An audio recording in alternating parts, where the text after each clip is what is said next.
Good morning. It is June 10th, 2025, 10 a.m. I hereby call to order the meeting of the Story County Board of Supervisors and invite you all to join us in the Pledge of Allegiance. Pledge allegiance to the flag of the United States of America and to the republic for which it stands, one nation, under God, indivisible, with liberty and justice for all. Thank you. We've had a request to pull additional item number 1 off today's agenda and put it on next week's agenda. So I would entertain a motion for adoption of the agenda without additional item number 1. I would make that motion. Thank you. I would second it. Any further discussion? If not, Faisal? Aye.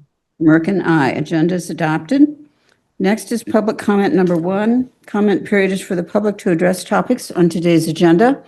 If you're in the room and have a public comment, please come to the front table. And if you're on Zoom, please raise your hand. Seeing no one, I'll close public comment number 1 and we'll go into agency reports. Is Loris Olson on? We have Home Allies report. Loris? She's not there. Okay, Loris is not on right now. We'll go back later if she comes on. The next item we have is Story County Housing Trust Annual ARPA Report by Lucas Young, and I do see Lucas on, I think. Good morning, Lucas. Good morning. Okay, would you, we're glad to have you here. Go ahead. This will be pretty simple. As I saw the supervisors here a few weeks ago for our open house, I want to thank you guys for attending.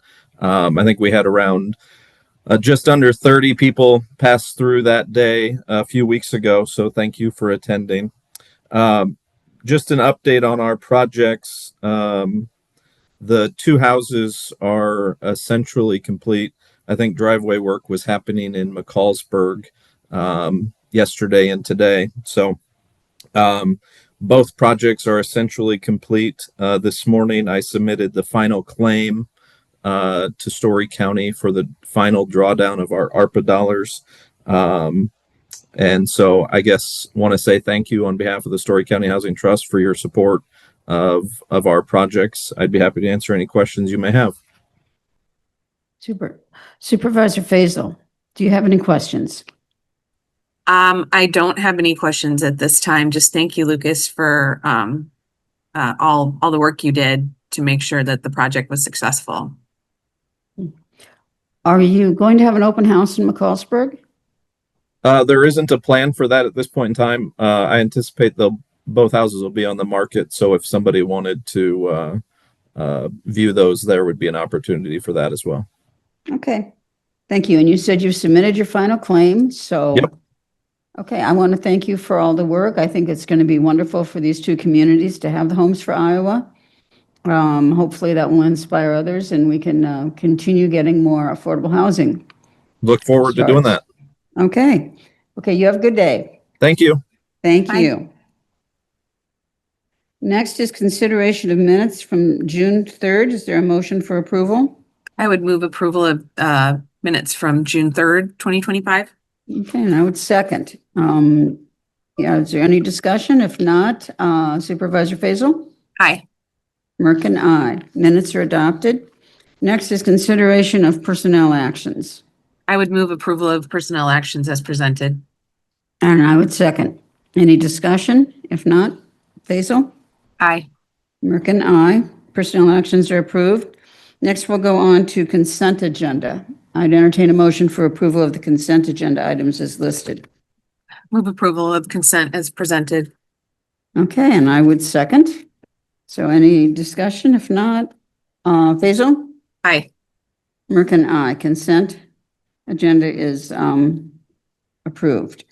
There are no public hearing items, so we'll go on to additional items, and 1 was pulled, so we'll go to 2. Discussion, consideration, replacement of typhoon slide at Hickory Grove Park. And I think we've got Ryan Weimold on. Yes, good morning. Good morning, Ryan. How are you? Doing well, thank you.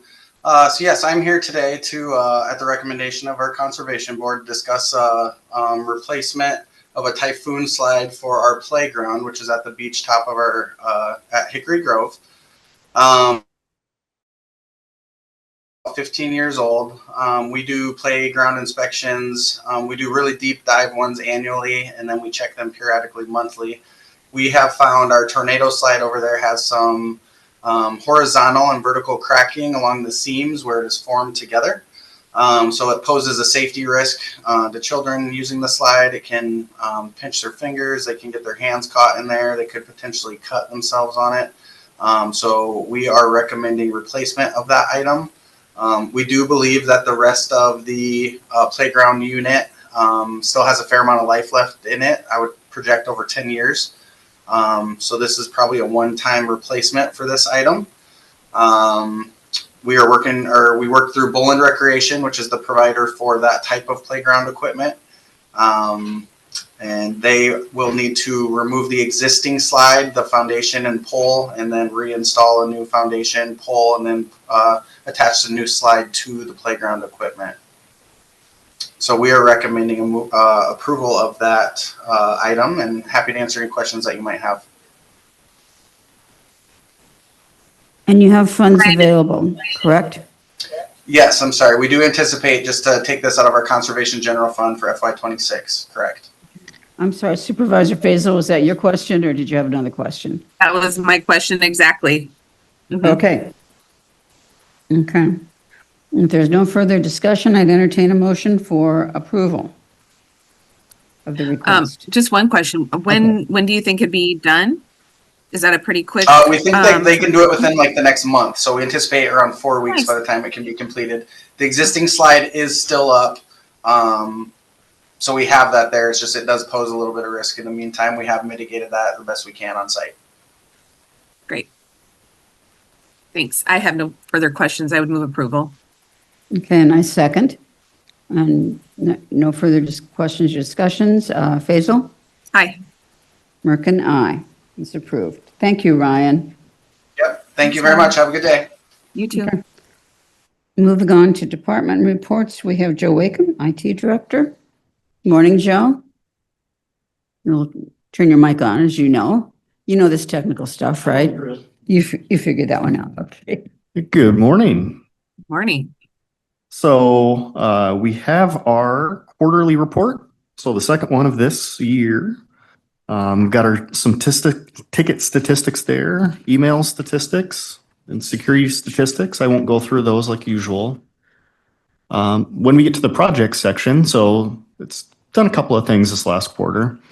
So we've converted the county fax lines to an e-fax service. We've been watching that closely, and everything's working really well with that. So we were able to save the county some cost there with that service and gain a little bit nicer service than what we had before.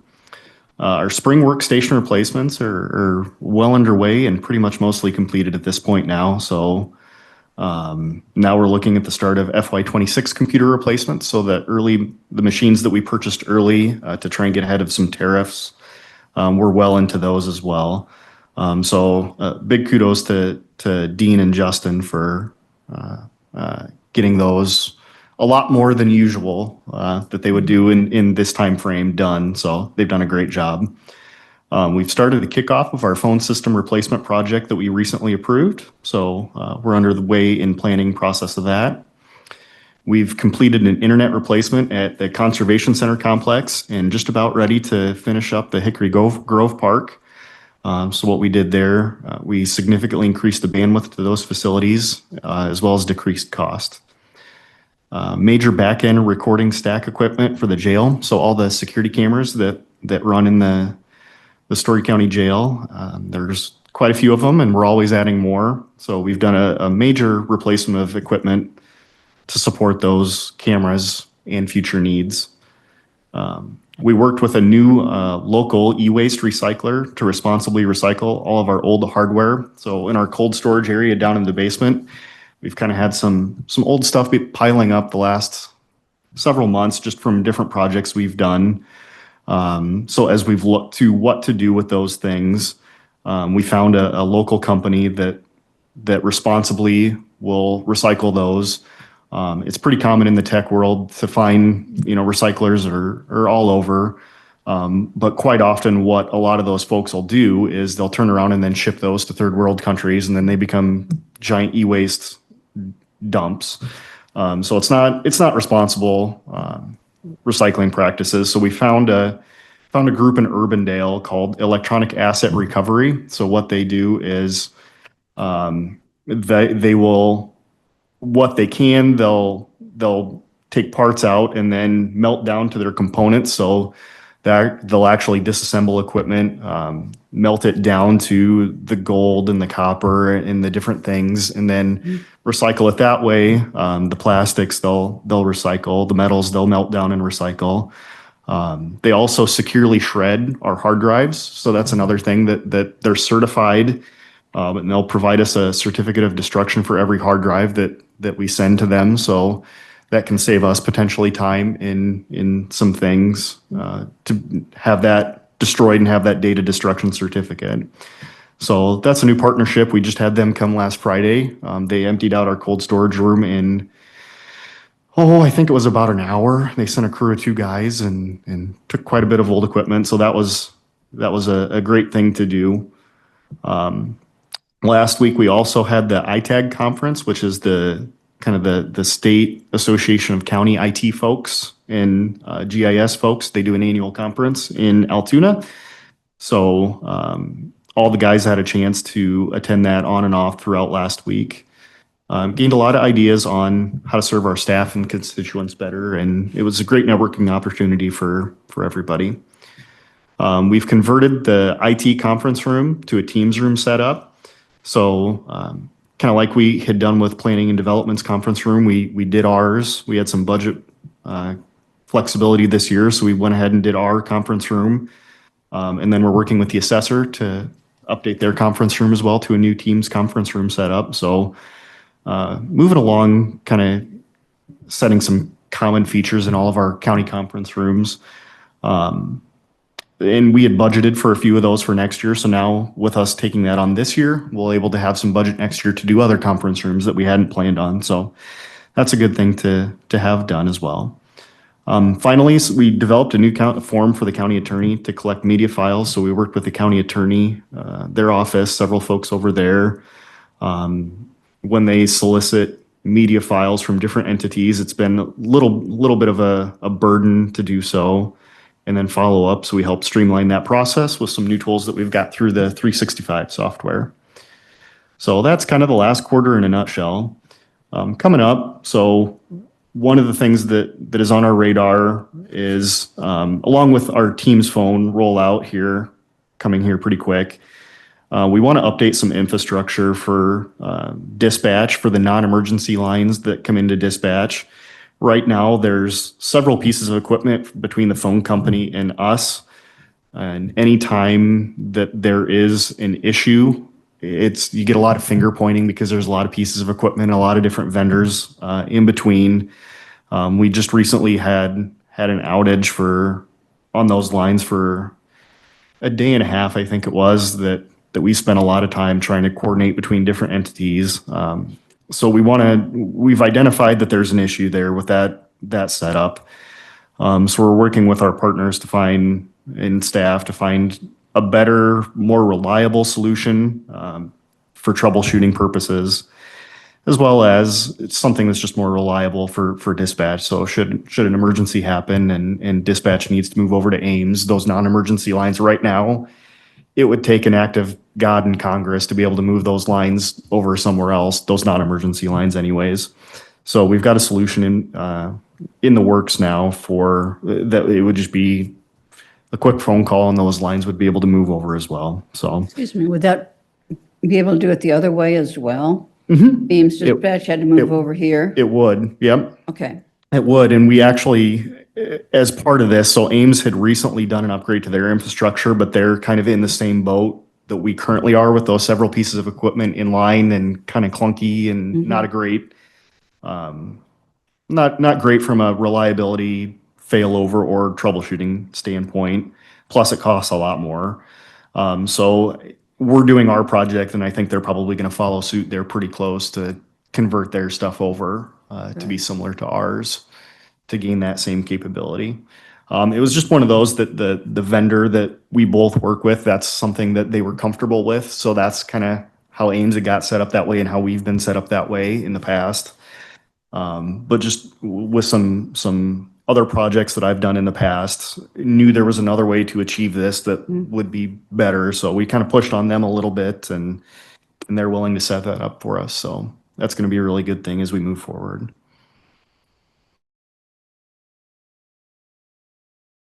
Those have been able, 911, that's been able to fail over already, but we'll gain that capability with the non-emergency lines as well, which is nice. I mean, That helps with redundancy. it helps with redundancy, and folks count on that. And we also take in non-emergency lines for Nevada, Huxley, and Story City.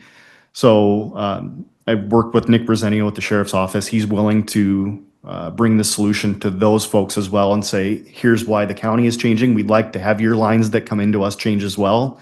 So that way everything coming into our system will be that have those same capabilities and redundancies and everything. So Great. that's a good thing.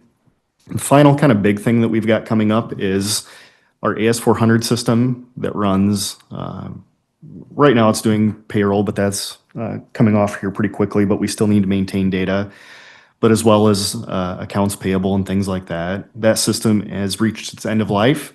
We have budgeted next year for a replacement for that at double the cost of what we paid last year, or last go around about 5 years ago. So not excited about replacing that one, especially with the vendor that we do that through has been a bit of a challenge lately, as many people can attest to. But we're going to start planning the replacement process for that hardware now to try and find out what it's going to take and what kind of process that's going to look like. So we did meet a company down at iTag last week that, in addition to the company we currently use, offers some of those same services. So we've got another resource now instead of just one that all the counties are used to right now. So we're going to reach out to them as well for pricing and support information. So that could be a good thing for us. So that is the conclusion of my report. Any questions? Supervisor Faisal, do you have any questions? Yeah, just briefly, when you talk about setting up a conference room to be a Teams conference room, what's the difference between a Teams conference room and a Zoom conference room, other than the software? Yeah, so realistically, they're basically the same thing. So if you look at kind of how we do conference rooms now with the OWL, you're required to have a computer there, you're required to have an OWL there, and then you've got kind of limited what you've got between audio and video capabilities. So with a team room, you can do a similar setup, but the setup that we've been putting in our last couple conference rooms have a mounted bar that goes above the TV that's got the camera and speakers in it. We've got a little tablet that sits on the table that you can join meetings without the need of a computer. So if you just, you're not needing to do any screen share or anything like that, you just want to sit and talk in a meeting or watch somebody else present, you can walk up to the room and do a little magic on the tablet and join. And it makes the process a lot easier for especially just spur of the moment meetings. Just jump in and join those meetings. It'll also make the experience consistent across the county. We've got a lot of conference rooms, but the technology is slightly different in each one. So every time somebody needs to go somewhere different, they might need a different set of adapters or remember to bring a computer. There may be a computer present. So moving this direction will gain a lot more consistency across our conference rooms. And for folks just popping in and using them, I think it's going to make the experience a lot easier too. Okay, thanks. Good. I was really interested in the electronic asset recovery in Urbandale because I've been reading a lot about e-waste and what we're doing to the rest of the world. I've been reading it for like years, and I thought there's got to be a better way. And So a couple questions. How much does that cost for the county? So there's no cost for the recycling. So they make it up on their end. They'll With the materials? Yeah, when they melt down the little bit of gold or things like that, they'll make their money back that way. There is a small cost to us with the data destruction. Okay. So for them to run the hard drives through a giant paper shredder, basically, there's a little bit of cost to that, but that's kind of to be expected. Okay. To pay for their equipment and things just because they're not able to get anything out of that end product. And when we calculate our time to do some of those things versus what it would cost just to have them shred the drive, it's cheaper to shred the drive. For some things like where we've got to worry about HIPAA and private information or things over at the sheriff's office, we will still run a data destruction on site for that extra peace of mind so that we know there's nothing on it when it hits that truck.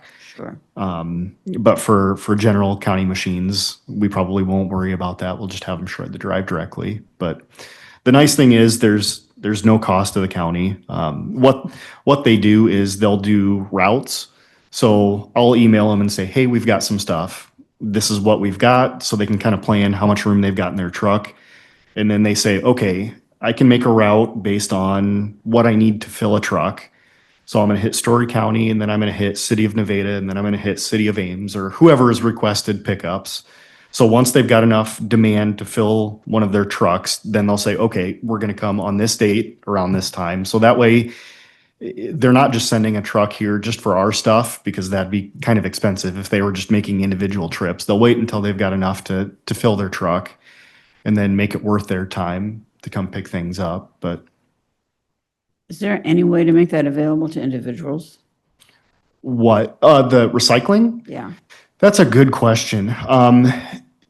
We've talked about trying to loop it in with what the Go Green team did last year with their individual recycling. I can ask the company if we wanted to say the county's got electronic drop boxes, and if you want to drop stuff off, you could. I can certainly look into that. We'd probably have to set some limits on things like the big CRT TVs. Those do have a cost to them, and things like refrigerators. This company will take them, but there's a cost to that sort of thing. And inevitably we'll get that stuff.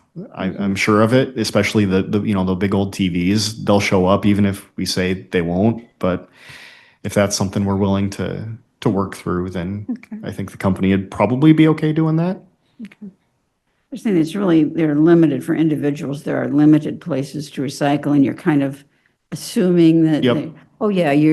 this store says they send everything to Minneapolis and wonderful things happen.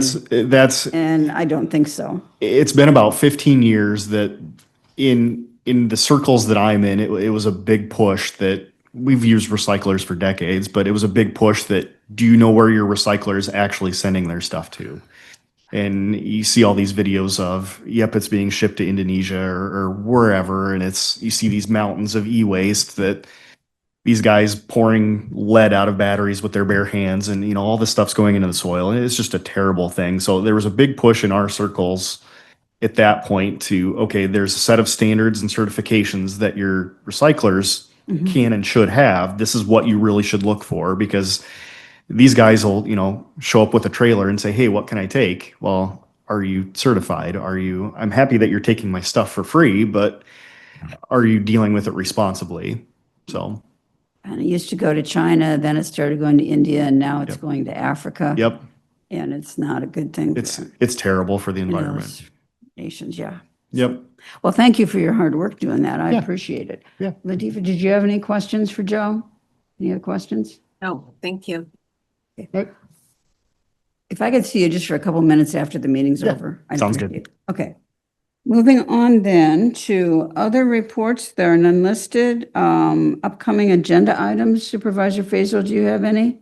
No. I don't either. Then we'll move on to public comment number 2, comments from the public on items not on the agenda.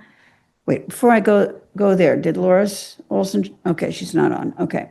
And so public comment number 2, I will open for comments for the public items not on this agenda. Board may not take action due to requirements of open meetings law, but may do so in the future. If there's any public who would like to make a comment, would you please raise your hand on Zoom? Seeing none, I will close public comment, liaison, assignments, committee meeting updates, and announcements from the supervisor. Supervisor Faisal? Yep, I have several Zoom meetings kind of throughout the rest of this week. I do expect to be back in the office on Friday. Monday morning, I'm meeting with Darren, Moon, and then looks like I've got MIPA annual board of directors meeting Monday evening or afternoon, sorry. So yeah, little bit of a light week, thankfully. Okay. So what I have is this afternoon, a meeting on what's going on with the bridge home. Tomorrow, I will be attending an overview meeting that MIPA is doing for new members, and I thought I would attend that just to see what I don't know, what I think I know and I don't know. Thursday, I don't have any meetings. Friday, I have a Lions Board meeting in the morning.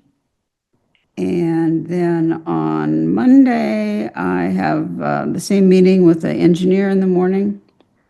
And in the afternoon, I will be up in Southern Hamilton County at a field day. Our WMAs are co-sponsoring a field day on cover crops. And then Supervisor Faisal is attending the MIPA annual board meeting for me since I'll be out.